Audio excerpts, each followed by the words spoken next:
आज की हमारी कहानी है आ गई पैसों में आग लगाकर। तरुणा बाजार से शॉपिंग करके घर में घुसी ही थी कि उसके हाथों में कपड़ों का थैला देखकर उसके पति यश गर्म हो गए, जिसके कारण वो गुस्से में तरुणा से बोले, आ गई पैसों में आग लगाकर, जब देखो शॉपिंग करती रहती हो। मुझे तुम्हारा ऐसे शॉपिंग करना बिल्कुल भी पसंद नहीं। यह सुनकर तरुणा बैग में से कपड़े निकालकर यश को दिखाते हुए बोली, मैंने पैसों में आग नहीं लगाई, बल्कि जरूरत के हिसाब से कपड़े खरीद कर लाई हूँ। आप भी देख लो मैं कैसे कपड़े लाई हूँ। यह कहकर जैसे ही उसने यश को कपड़े दिखाने की कोशिश की, यश ने कपड़े देखने से इनकार करते हुए कहा, रहने दो, मुझे नहीं देखने तुम्हारे कपड़े। तुम्हें पैसे बर्बाद करने थे, कर दिए, अब इन्हें दिखाकर मेरा दिमाग खराब मत करो।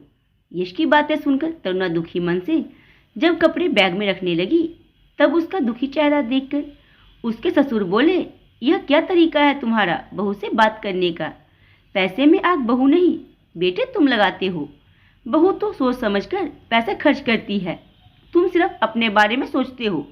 बाजार जाते हो तो सिर्फ अपने लिए ही बेहिसाब पैसे खर्च करके कपड़े खरीद कर लाते हो, लेकिन बहू हम सबके बारे में सोचती है। वह अपने लिए कम और हमारे लिए ज़्यादा कपड़े खरीद कर लाती है। क्या ठंड सिर्फ तुम्हें लगती है? तुम अपने लिए तो सर्दी के कपड़े खरीद कर ले आए, लेकिन मेरे लिए और अपनी मम्मी के लिए तुमने कुछ सोचा? अपने पापा की बातें सुनकर यश शर्मिंदा हो गया था। 4 साल पहले ही यश का विवाह तरुणा से हुआ था। यश एक मल्टीनेशनल कंपनी में मैनेजर की जॉब करता था। बेहद स्वार्थी किस्म का इंसान था। वह जब भी बाजार जाता तो सिर्फ अपने लिए ही कपड़े और जरूरत का सामान खरीद कर लाता था, लेकिन तरुणा बेहद समझदार और सुलझी युवती थी। वह जब भी बाजार जाती अपने सास ससुर के लिए कपड़े और जरूरत का सामान खरीद कर लाती थी।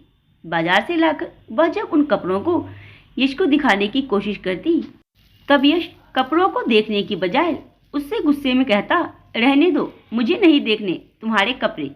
तुम्हें पैसे बर्बाद करने का शौक था, जो तुमने कर दिया। ना मुझे कुछ देखना है और ना सुनना है, जाओ इन्हें ले जाओ यहाँ से। तब यश की बात सुनकर तरुणा चुपचाप कपड़े ले जाकर अपने सास ससुर को दे देती थी। कुछ दिनों बाद जब सर्दी का मौसम आया तो एक दिन उसके पति बाजार गए और अपने लिए गर्म कपड़े खरीद कर लाए थे।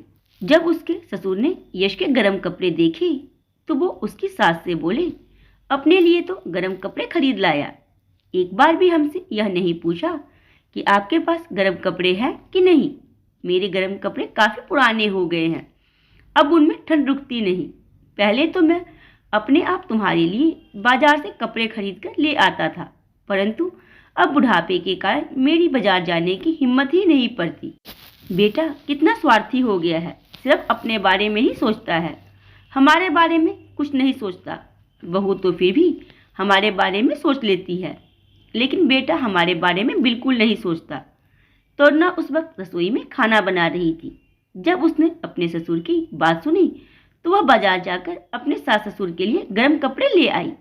जब यश ने कपड़े देखने से इनकार कर दिया तो उसके पापा उसे कपड़े दिखाते हुए बोले, देख बहू अपने लिए नहीं हमारे लिए कपड़े लेकर आई है, देख गौर से। जब यश ने अपने पापा के कहने पर वो कपड़े देखे तो उन्हें देखकर वह शर्मिंदा हो गया। वह तरुणा से बोला, माफ़ कर दो मुझे, मैंने बगैर सोचे समझे तुम पर पैसे बर्बाद करने का इल्ज़ाम लगा दिया। मुझसे अच्छी तो तुम हो जो मम्मी पापा का बेहद ख्याल रखती हो। मैं ही स्वार्थी था जो अपने मम्मी पापा का ख्याल ना रख सका।